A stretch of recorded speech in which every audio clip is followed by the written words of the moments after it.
I think it's time to get started. So good morning, everyone. Thank you very much for attending this webinar as part of the European Customer Centricity Awards series.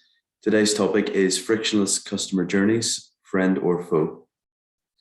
My name is Mark Hamill and I'm the CEO of Architect Global, and we host the European Customer Centricity Awards, which is now in its third edition, and tomorrow is the entry registration deadline for anyone that's interested.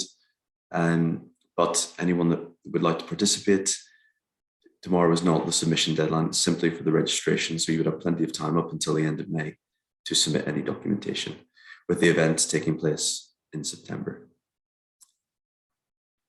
Quick run through of the agenda.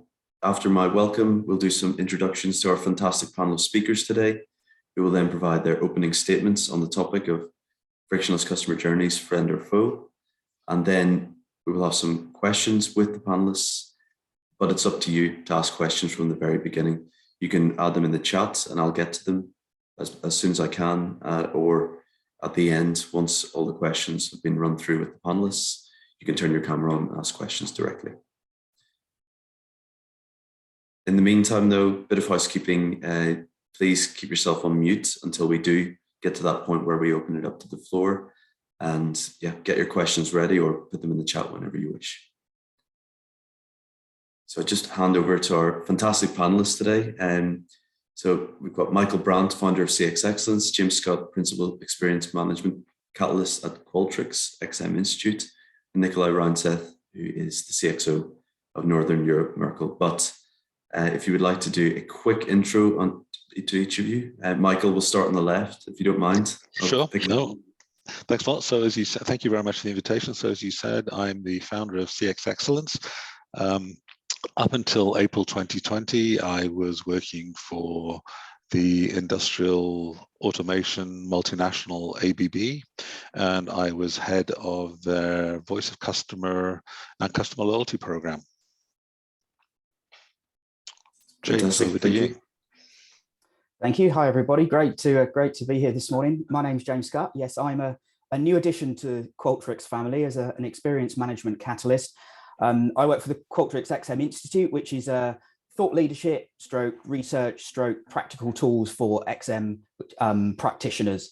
So previous to that, I was with Post Office for 17 years, and the last 4 or 5 years of that was as head of customer experience strategy and deployment with the UK Post Office. Excellent. Thanks, James. And Nicholai? Yeah, thank you for inviting me. Happy to be here. As you said, I'm the Chief Experience Officer for Merkle. That means I lead up all the experience design team. If you don't know Merkle, it started out as an American data-driven marketing and analytics company, but has now evolved into a CXM specialist agency of about 12,000 people. So I touch a lot of customer journeys, especially across EMEA, responsible for sort of the overall customer experience as it hits real people out there. Excellent. Thanks, Nicholai. And well, Michael, I don't want to pick on you again, but if we go to our opening statements on the topic, sure. What would you like to kick things off? Sure, absolutely. So intuitively speaking, you'd think that the frictionless customer journey is something that we should all be striving for. And I think our customers will probably say that's absolutely what they want. But if you look at something like the famous service recovery paradox, then for businesses to have the opportunity to shine and to recover is something that would theoretically make customers more loyal. So some friction in the process, in the journey, might well be welcome.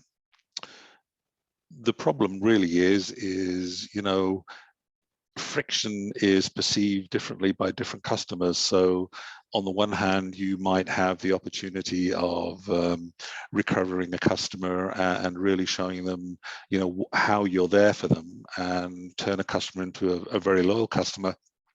On the other hand, another customer might perceive the same friction as a turn off, and you might lose them. So it's a little bit of a tightrope. However, there is a very definite possibility when you have friction during the customer journey to effect a recovery and to really turn detractors into promoters. I've seen that very often. Should you actually build friction into the journey?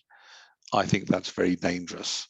Should you be prepared to recover from bumps in the road? Absolutely. So is it a friend or foe?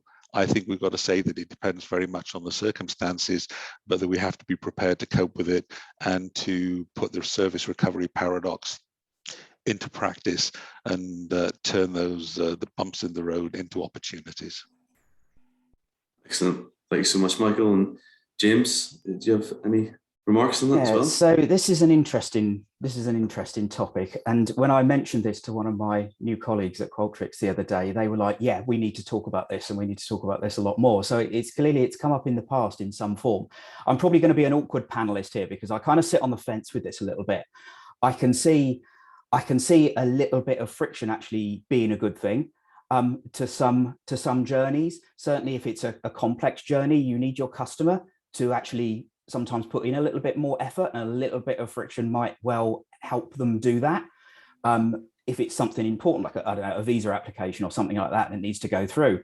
I can see for businesses that there could be a slight kind of knock-on effect in that you're holding someone, although it's not seen as a good thing, but you could be holding someone in a journey a bit longer.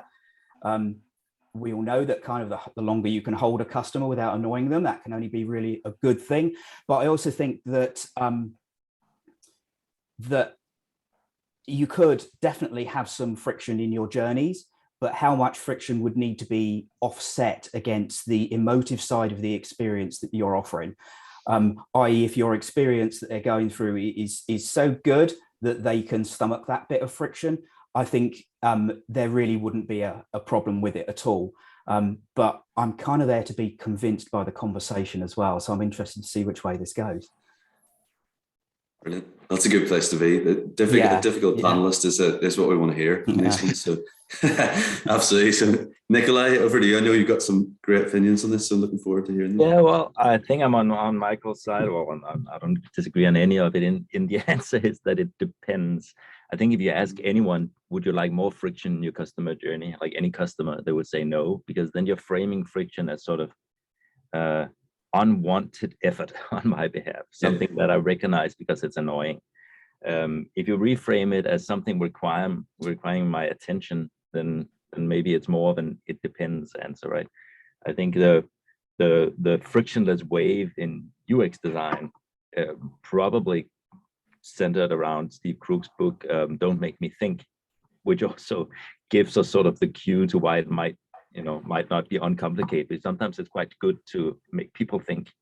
Sometimes we do want customers to think. We heard about the visa application. It could be a pension scheme. You kind of want people to know what they're signing up for sometimes, to not disappoint them at some point. And I think that's also, like, if you think of it as orchestrating attention, then that opens up some opportunities. Like, if we can move around friction from a place where it's annoying to a place where you actually recognize that there is something worthy of your attention, and you might transfer that into a good experience.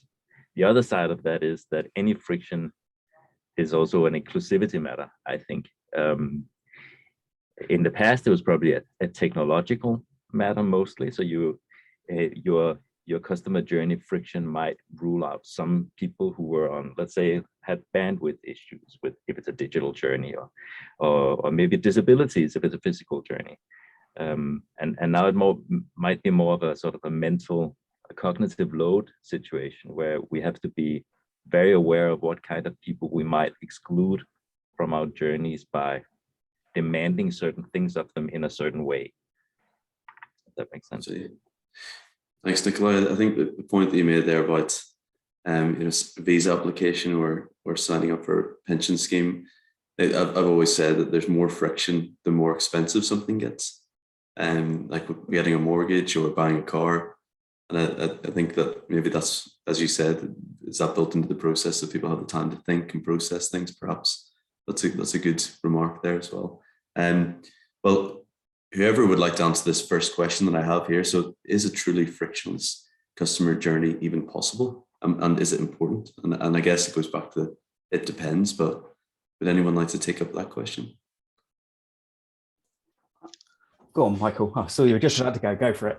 No, of course, I think it's possible, right? But as you said, there are some transactions which, just by their very nature,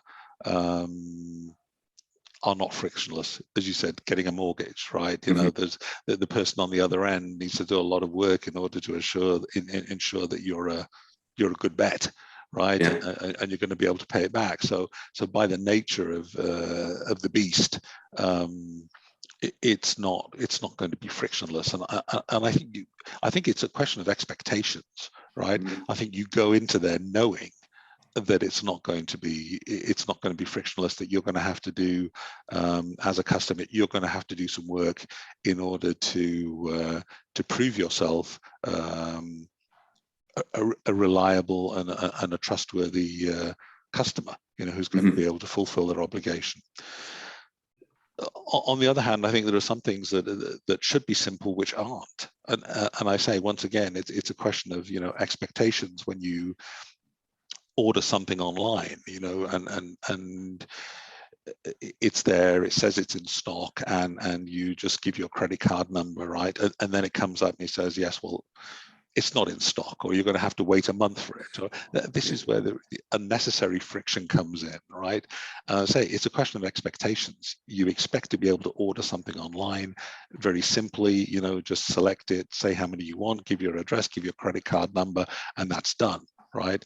And when it works like that, that's fine. But often it doesn't work like that. So as I said, I think it's a question of expectations. James, over to you. Sorry. So thanks, Michael. But it is interesting. A phrase keeps coming up, and somebody other was quoting someone that was talking about luck, and I don't know who said it, but the more I practice, the luckier I get. And the more you do a journey, the more familiar you become with that journey. Therefore, for that individual customer, it's going to become less frictionless every time they do it.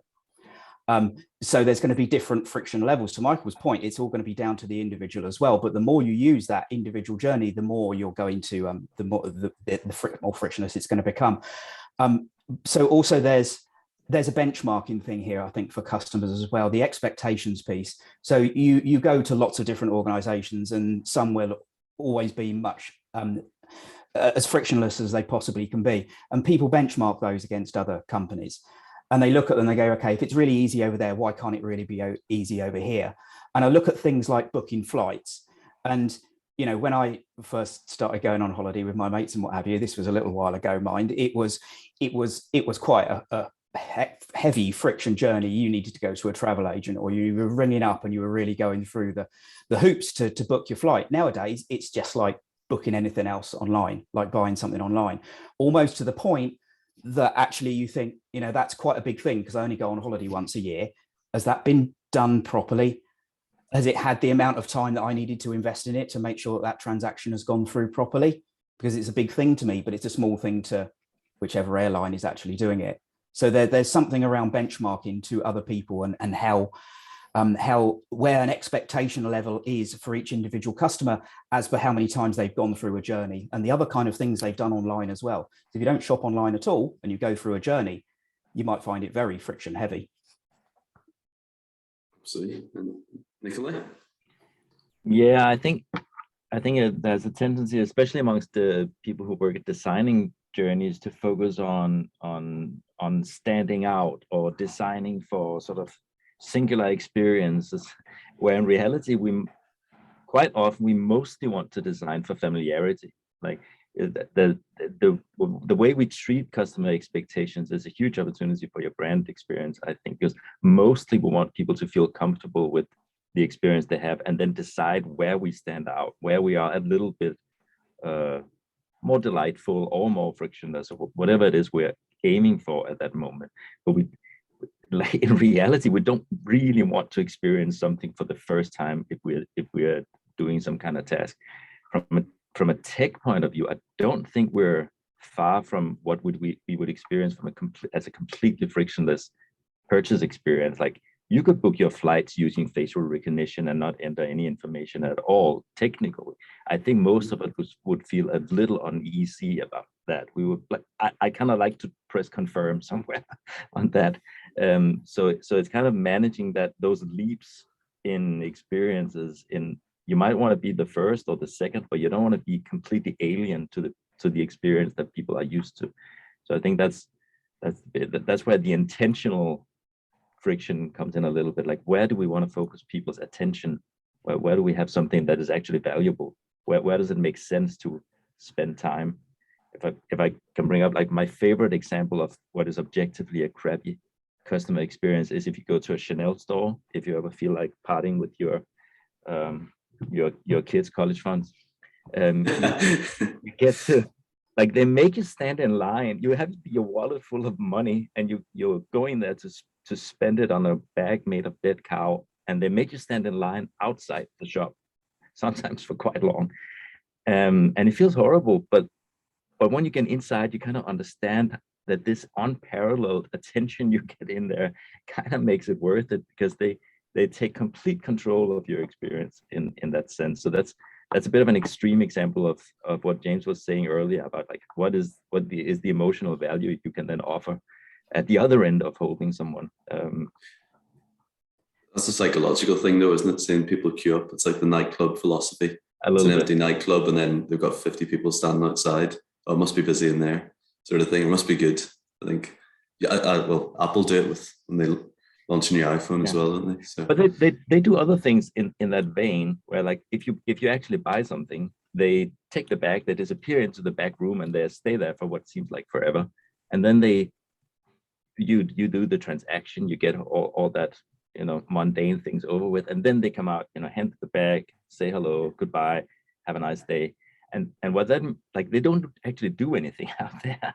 But what they do is they take complete control of the ending of your experience. Nobody gets their card declined ever in a Chanel store and then have to hand over the bag again. That just doesn't happen. Every experience ends the same way, with a nice handshake and a bag, and out you go, which is just a nice way of taking control, I think. Interesting example, yeah. James? I'd just like to pick up on something that James said, which I thought was very interesting. James, you said that, the more often that a customer might, go through the journey, the less friction there is.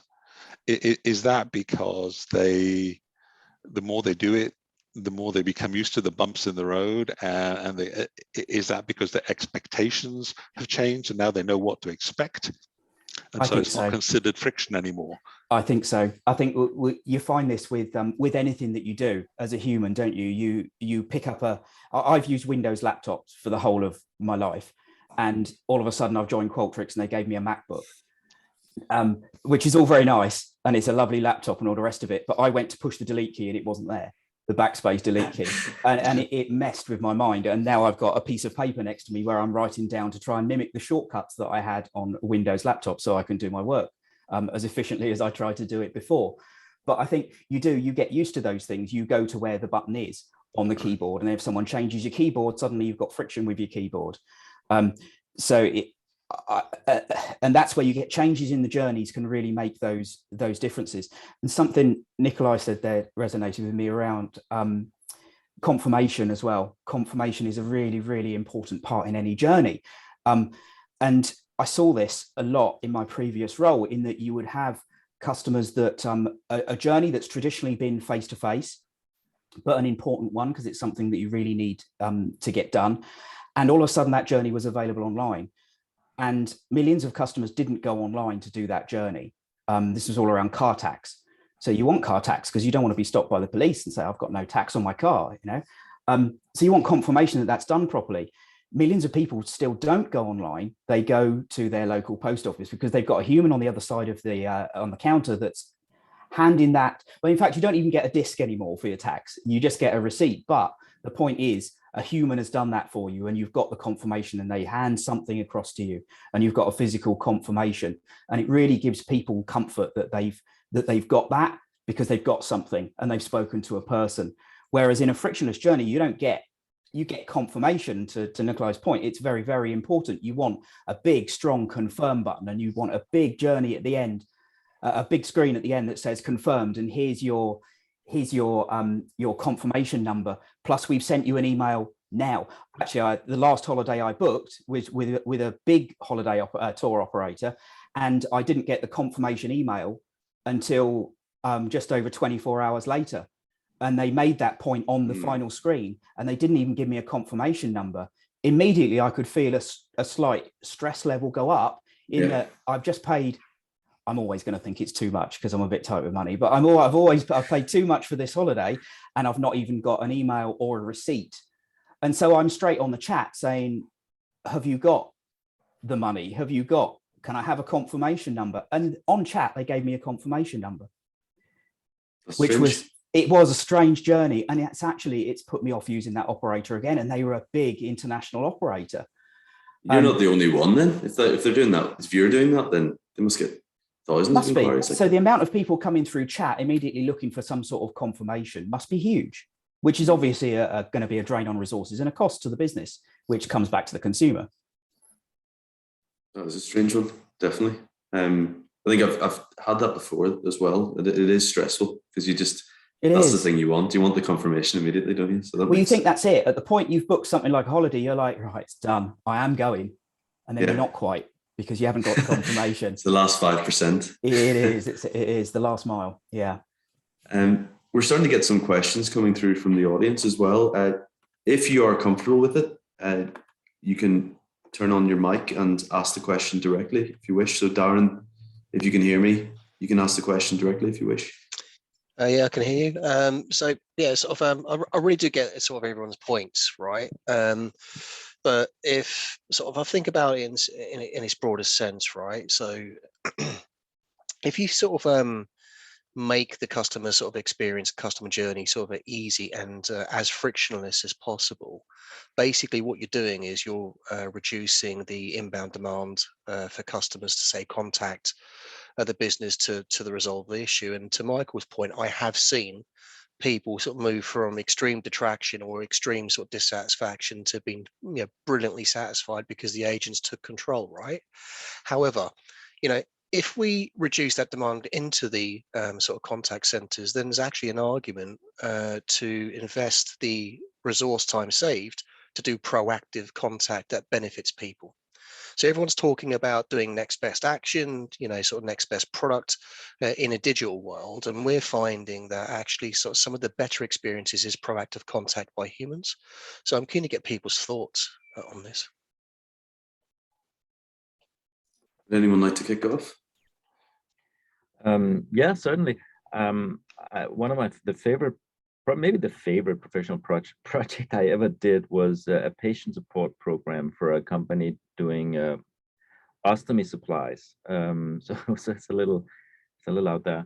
But we did find that there was enormous effect of switching, like creating this digital content environment that could answer some of those questions that otherwise would lead to people contacting the patient support center with questions about their product and how to apply it, and then switching that effort to detecting where people might have issues with the product and then offering to call them up and have more like a concierge approach.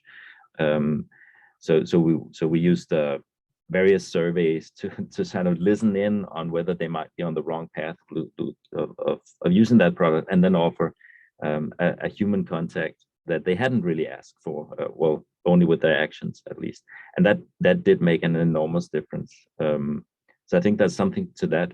Probably to most companies, it feels like a big investment, a big leap, but I think it would be worth thinking about.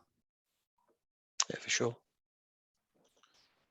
I think that proactive suppliers are in many cases a good thing. If you're talking about, for instance, I'm now looking at it perhaps from a B2B perspective, but it can also be in some cases B2C. If you've got, let's say, pieces of heavy equipment that are due for overhauls after a certain number of hours or a certain time period, if your supplier comes to you and says, okay, you've got a piece of equipment which is going to be up for overhaul, let's say in 3 months' time, do you want to schedule it now? Then it allows, if you like, the customer and the supplier to plan this maintenance in such a way that it disrupts the customer's operations as little as possible. you can also look at it, on a B2C perspective. Let's say if your car dealership calls you up and says, you're going to need a service on your car in 3 months' time, rather than waiting for you to call and say, okay, my car needs a service, I need to bring it down. For the dealership to call you up and say, okay, look, your car's going to need a service in 3 months' time.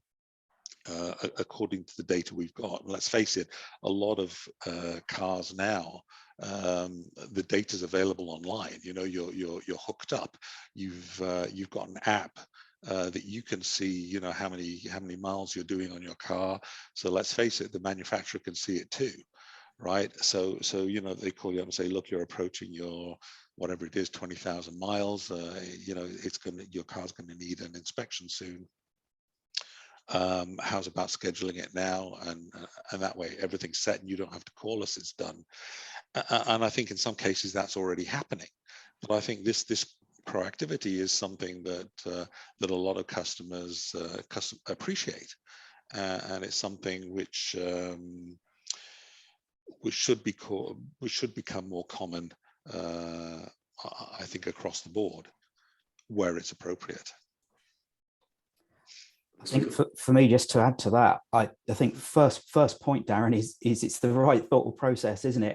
And great that you're not taking that, because a lot of businesses would take that as an efficiency they could make, and take that as a cost saving rather than use that for proactive contact. But if there's one thing I learned at Post Office, it's the absolute value of human contact. There's nothing that you can do in digital that has the same impact as a human talking to a human. And so where you can invest that time, absolutely. And if you've got something that you can then come back at that same time with that customer and you're adding value, doesn't necessarily need to be a monetary value thing at all. But if you can add value to that customer's life or to the journeys that they have with you, at that point, they'll just see you as reaching out with something good for them, something that adds value to them. It's something that really augments the relationship. And I think companies that don't have any human-to-human contact at all at any point, certainly they're at threat of churn of customers in some way, because someone will come along, and I have seen it coming along where even your very digital companies are still looking at the human-to-human contact. Yes, it's expensive, but you're investing more money and you get more back for your investment, would be my view. I guess the point is to find that moment where it's actually worth using that very valuable or expensive tool. Like in your travel example, they just wasted a perfectly good human being on telling you a confirmation. Maybe they were very helpful when I got through to them, but you're right. But they didn't add additional value to what a nice email would have done. But no, imagine straight after you land somewhere and that person is on the phone explaining how you get through this very complicated taxi queue to the point where you actually want to go, or something like that, where they are actually guiding you like a real human being.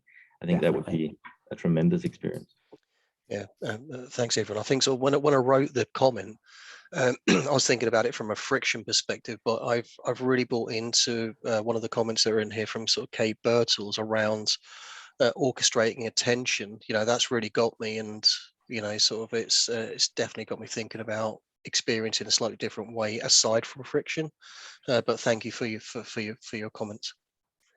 That's an interesting point as well. I was just reading that one.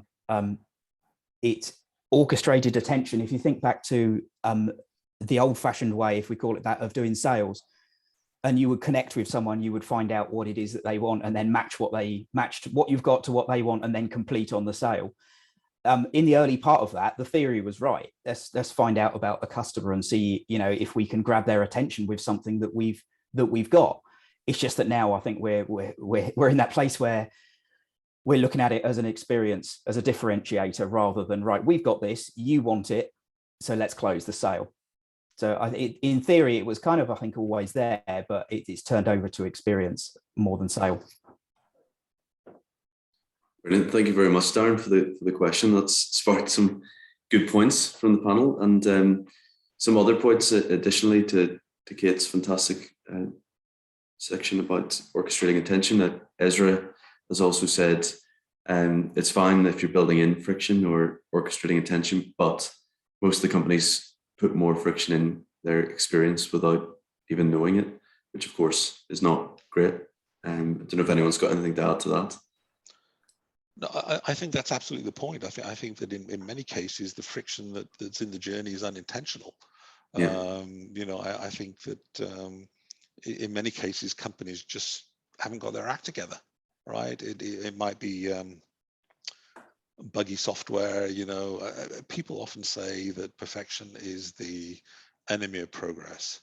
When it comes to online apps, and I disagree with this. I think that, you know, if you're going to put something out there for your customers to interact with you, it has to be pretty damn good, right? You know, you can't afford to have buggy software out there which doesn't allow you to complete your transaction, because that defeats the whole purpose of the idea, and customers are going to get frustrated and they're going to go elsewhere. Right? If you want something, you want to buy something, you want it now because you need it, and you go online, you try and buy it from one supplier, and you cannot complete your transaction, then you'll look to see if you can get it from somewhere else, right?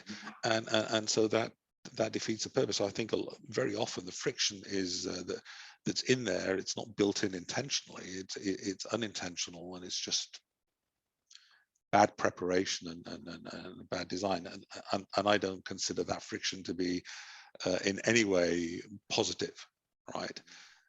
There are other types of friction which may be intentional and which may allow you, for instance, to have that personal interaction, which is very important. And in a case like that, that's fine. But I say, you know, unfortunately, most often nowadays, that friction is not intentional, and it's counterproductive. At least that's my take on it. I really like one thing you said there, Michael, about what the friction allows you to do. I don't know if I am understanding the friction by the nature of the business right, but it makes me think about James's example of Windows versus Mac, that there is a kind of friction about an experience, whether it's learning to use a product or if it's, you know, buying a product, that has this idea of mastery of something that can be enormously satisfying. So just the idea of, I've invested time through some friction, sure, but that time invested now allows me to perform something at a high level. You know, in a gray zone, there is maybe even the example of booking plane tickets. I know some people took enormous pride in being really good at traveling, which is a stupid thing to be good at now because it's so easy. But there is, if you can give people this sense of mastery of something, like if you think about something like a violin, a modern UX designer would say that's a horrible product. Nobody can use that after 7 days. It takes years to learn. That's a horrible product. But it's not. It gives you a lot of feedback, and over time, that gives you, you know, a valuable mastery of something. So if you can constantly give something back to your customer that gives the sense of accomplishment, I think that is a holy grail of product design or journey design. Absolutely. If I come back to that point, Nicholai, you know, about mastery, my son who's in data analytics, right? He was telling me a story recently, a company that he worked for, where they were selling service as a software as a subscription, and he said that they were looking very carefully at what their customers were doing and trying to achieve, and they noticed that in some cases their customers weren't going about it the best way that they could with the software that was available. So they'd call up the customer and they would say, look, we noticed that this is something that you're trying to do often, and let's talk about it, because we have a better way for you to do what you're trying to do with the software available. So maybe they weren't aware of all the various types of functionality or things like that. So by going back and helping the customer to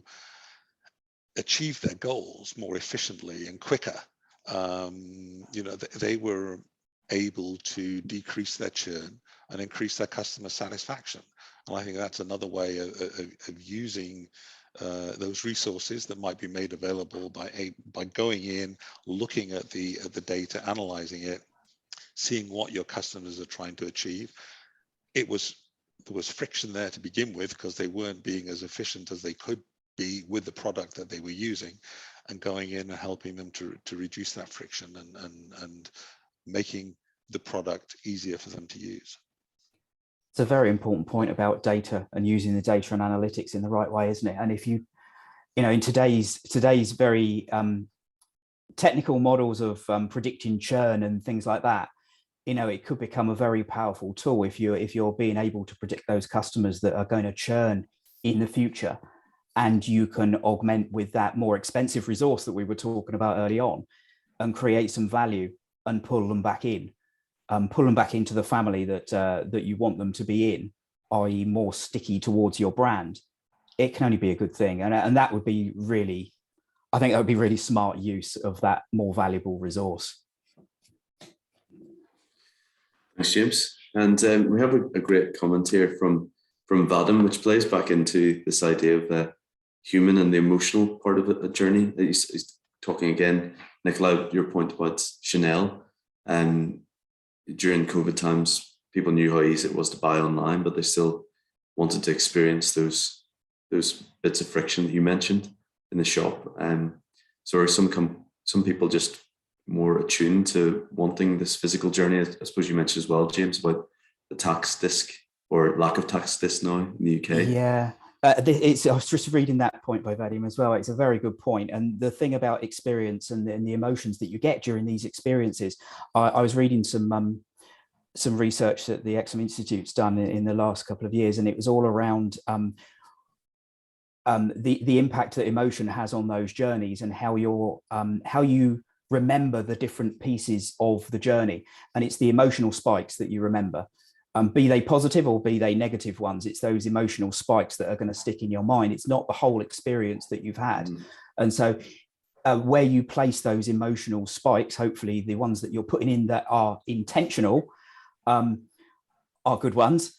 Because like someone said in a previous comment, you don't want to be putting in unintentional negative spikes, but the intentional positive spikes, if you place them in the right place with the journey, those are the points that you will remember. And if you can place them smartly, they will dominate the rest of the journey as well.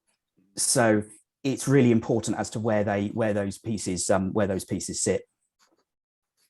Is that peak and end theory? It's not necessarily just end, but it's the right place. Yeah. It needs to be at the point. Certainly, if you. I did a small exercise one, and very non-technical, Michael, your son wouldn't like this at all, but it was just me in Excel trying to do this. And I was trying to map out the stress levels of customers through an individual journey. And I did that by kind of just standing around with them.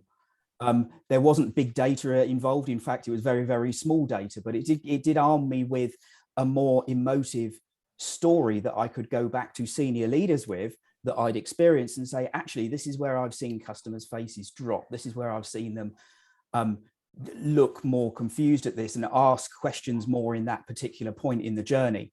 And that's the point where you want to try and be proactive and augment with that positive spike in emotion if you can, even if that's just reassuring the customer to something that you're doing, which can sometimes go very wrong, where an operator might give over too much information. The high use of knowledge or the over-officious use of knowledge can be a very bad thing sometimes in a journey, because customers need to know what they need to know. But sometimes I think we underestimate the positivity you have to get from that as well. If that makes sense. Yeah. Nicholai or Michael, anything to add to that? No, I think that's absolutely right. I think, you know, if you can plan those peaks, positive peaks, along the journey, and give the customer those wow moments, then I think that's great. That is something that you know, that stays in their mind. So yeah, I'm absolutely in agreement with Jen. And it doesn't always need to be big data. I think, you know, very often actually, you know, getting at the front and seeing how customers react, you know, on the front line, I think is valuable. It's not always about data, but very often it's about, you know, seeing and observing those reactions firsthand. So I think that has its place too, James. Not all about data. No. I just wanted to pick up of one thing in Vadim's comment about the issue of luxury shopping online, because I think it's a really interesting example of an industry getting the customer expectation part wrong, like really squandering an opportunity. Because I don't believe the reluctance or the lack of success of luxury online to be anything particularly about digital as such. But it is about luxury succeeding by providing a different kind of experience than other sectors. So if you're a luxury customer, you're expecting to so you get the choice of going into a really nice store that's unlike all the other stores off the high street, or you can go to a website that looks exactly like eBay and a customer experience that is exactly like buying, a multi-pack of box of briefs. So it's just not comparable. But if you imagine that you had this, I don't know, an exclusive app where you profiled yourself, and then a representative from Boucheret would show up at your house to show you the watches you would buy, you could absolutely do at least some sort of hybrid shopping experience that started online. It's just because they never really got around to reimagining what luxury looks like in today. So it's all mahogany still. No, absolutely. And well, some of the questions that we've had from before as well, are there any examples of companies sticking with Europe at the moment? Any companies that are really getting this right? Are there any ones that stand out from each of you that you think, yeah, they're doing a really good job on this? It could be any industry. Are there any ones that you can think of, Michael? Any ideas? No, getting it really right. I've got a whole list of people that are doing it wrong, but that's why I very specifically said absolutely right. No, you know what? It's difficult, really. I mean, yes, you've got companies like, and I'm sure there are people that have had bad experiences then too, but certainly, I found that any of the experiences that I have had with Amazon have been good. I've had problems with things that I purchased from them, and the return has been very uncomplicated and very unbureaucratic, and that's something that I've always appreciated, and which isn't necessarily the case for all online retailers. But if I'm looking for something which is, let's say, a company which isn't quite as well known, I must say I have a lot of difficulty finding really, really good examples. I don't know whether either James or Nicholai have any that come to mind. So as opposed to my previous mentions around the tour operator, that's name it's not fair to mention, I found Jet2 really, really good. If I stand back and kind of look at the experiences I've had with them, it was very fluid, very cohesive all the way through, from website right the way through to the resort. They still seem to go after the operation where you've got a rep in the resort, which I think is dying out a bit. Obviously, it's the human cost. It's much more expensive, the resource. But that person is kind of walking past and just saying hello and you're right. They're checking in. How's your room? Not officially. They're not turning up at the door, but they're just catching you as you're walking past and things like that. And all the way through getting on the aircraft and things like that, it's little things that you kind of notice, which maybe, we're in that industry, so we notice these things, but they're playing the same music that's very uplifting that they're using in their advert. And that's a very slick marketing campaign that's gone across the experiences. But for me, it's just working. I find their kind of approach of the price at the front that I'm seeing is exactly or very close to the price that I'm paying when it actually comes to checkout on the website. And it just all felt like a very kind of, I don't know about comfortable, but very, comfortable is probably the word, actually, a comfortable experience, a good experience all the way through, consistent as well. Cheers. Nicholai? Yeah, so as I think where we started was that you noticed the unintended and the bad experiences more, but one brand I would say that really gets it right, even if their journey is not that complicated, is Rafa, the cycling clothing company. they are always very centered around their stores. If you're into cycling, I'm sure you know them. And if you just visit, you get to feel like you're into cycling for a moment. If you go into a store, it feels like you're on a team. People are just hanging out, watching reruns of a race from yesterday, and I think it's because they've managed to create a community that is not like of that is driven by passion, but is not mined excessively. Like they don't take that and ask you to sign up to something and then you follow up with an email flow afterwards. They're banking on that passion being enough to drive interest and follow through. And I think that's very good. People hang around for an inordinate amount of time in these stores, and they always come out with filled bags, even if they're on their racing bikes.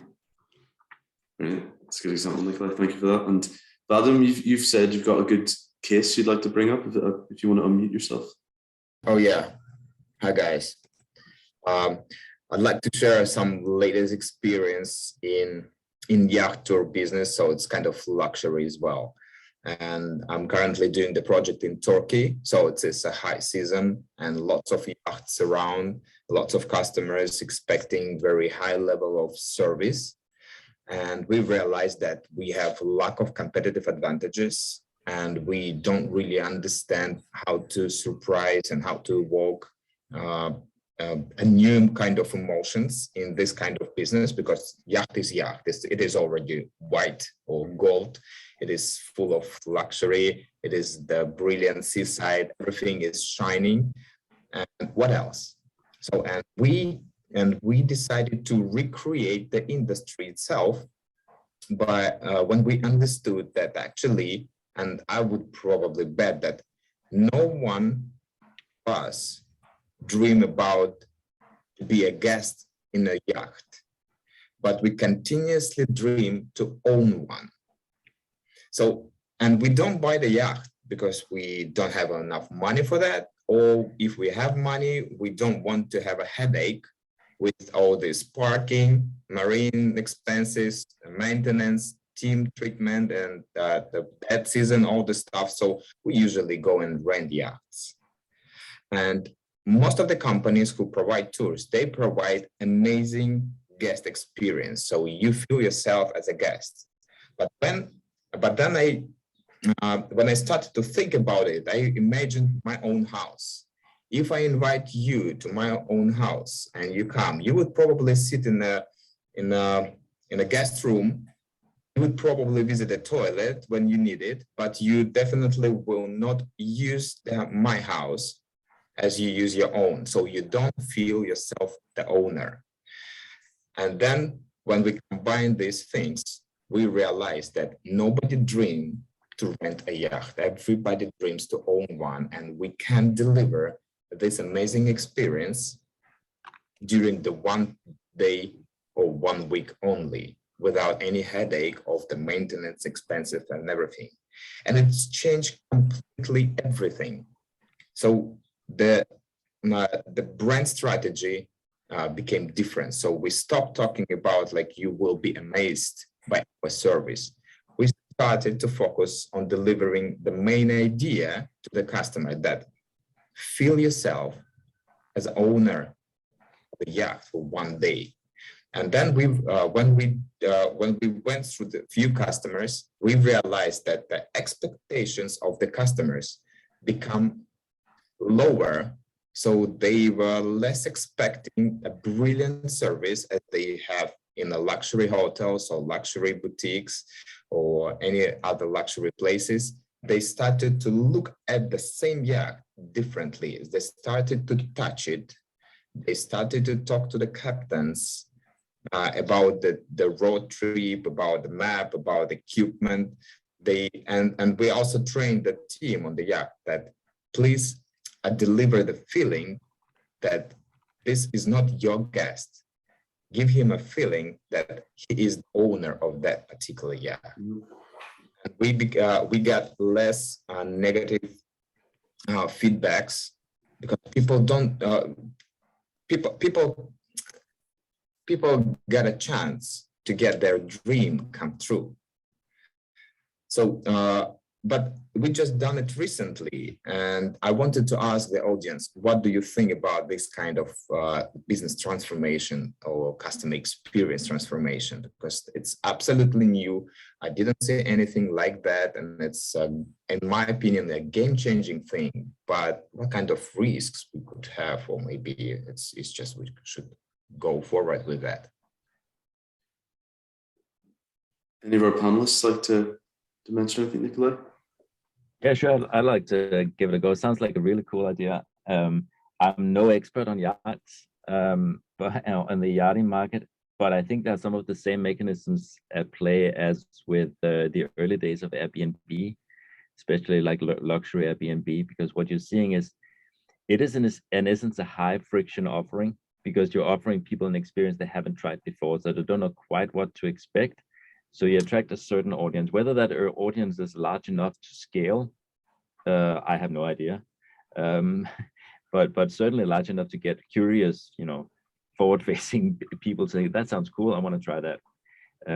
I think if the idea or the practice kind of hits and gets copied, you would see the same mechanism as you see in Airbnb, that the expectations of traditional travel tourism will bleed into that. And people will start again to complain that there wasn't a completely clean sheet, towel rack, and the butler wasn't there to greet you, and that, because like you start to expect some of that traditional hospitality that you get lots of. In the early days of Airbnb, it was just like cool, I'm borrowing your house, do you want to borrow mine? Almost a little bit of that vibe. Now I own it for a week, and now people are just treating it like a different way to book a hotel room, in essence. So I think that's probably the trajectory. Whether you can make a lot of money before that, I don't know. But basically, and thank you, Vadim, for the case study. I wish you all the best. So that sounds like it's going to go well. Yeah. I've just got one more question as well. We've only got 7 minutes left, so probably a couple of minutes each from our panelists. But the question, which is, I think, just hopefully for takeaways for the audience, is where would you start to fix a journey to make things the right amount of friction or frictionless, depending on what they want? Michael, would you like to start? Sure. I think that as we've ascertained that at the moment the frictionless journey is not necessarily that common. I think one of the things that we really need to focus on now is the recovery. And I think that's still, in many cases, something which leaves a lot to be desired. And yet it's a wonderful opportunity.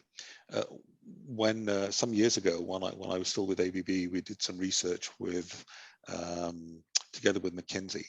And we came to the conclusion that it wasn't necessarily the number of complaints which had a strong correlation to customer satisfaction, but it was the time that it took for us to actually resolve the issues that really had a stronger correlation. So I think that is something that's worth taking on board. If customers have complaints, if there are bumps in the road, then get them solved as quickly as possible, and generally the customer will be understanding. I've got two really good examples, both from B2B environment, because that's where I spent 25 years of my time. One was a case of some equipment that we'd sold, and the customer was really unhappy. It wasn't meeting the performance specifications, and our guys spent a lot of time trying to fix that. And 6 months later, when I went back to talk to the customer again, they said, actually, we're probably now even more impressed with your company than we were before, just by virtue of the time and the effort that was spent to try and put the issue right. And perhaps an even more surprising example was for a project that we were doing in one country to supply a power station. And we'd got it badly wrong, and the power station wasn't delivering, again, the power that it should have done. And 3 years later, the power utility company was putting up a follow-on project that was meant to be right next to the original project. They put that out to bid, and we thought there's no way that we're possibly going to get this follow-on project because of the mess that we made of the first one. And surprisingly enough, we did get it. And we spoke to the company that awarded this project, and we said to them, you know, why on earth, we were surprised, why on earth did you give us this, you know, award us this project after the mess that we made on the first one? And they said, you put so much effort again into trying to fix the problems, which you weren't able to do, but you did find, you learned all the lessons from the first time around, and we figured you weren't going to make the second mistake, the same mistakes again, and so it was worth giving you the contract for the follow-on. So I think here again, it goes to show that service recovery, if you can't get the frictionless journey, then service recovery is the next best option to turn things around and to show customers that you're listening to them and that you're still there for them and want to care for them.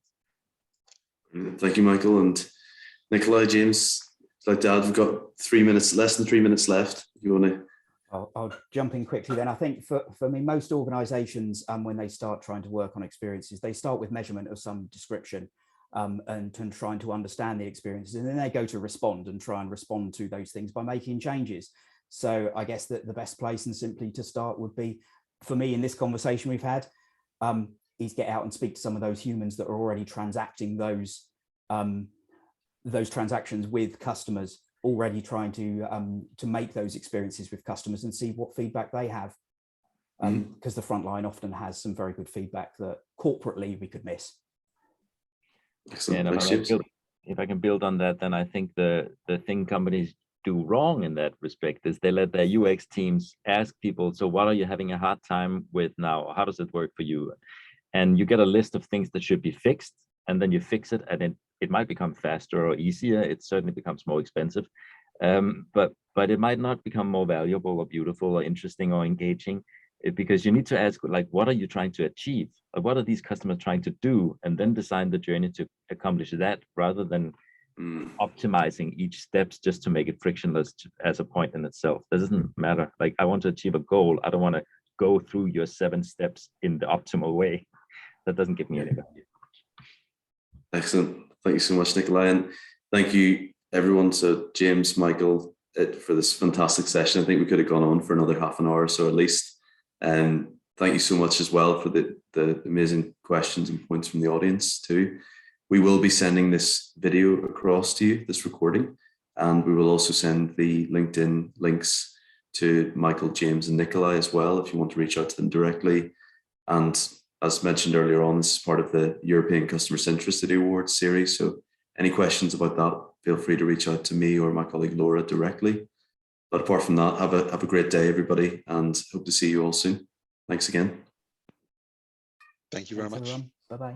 Bye, everybody.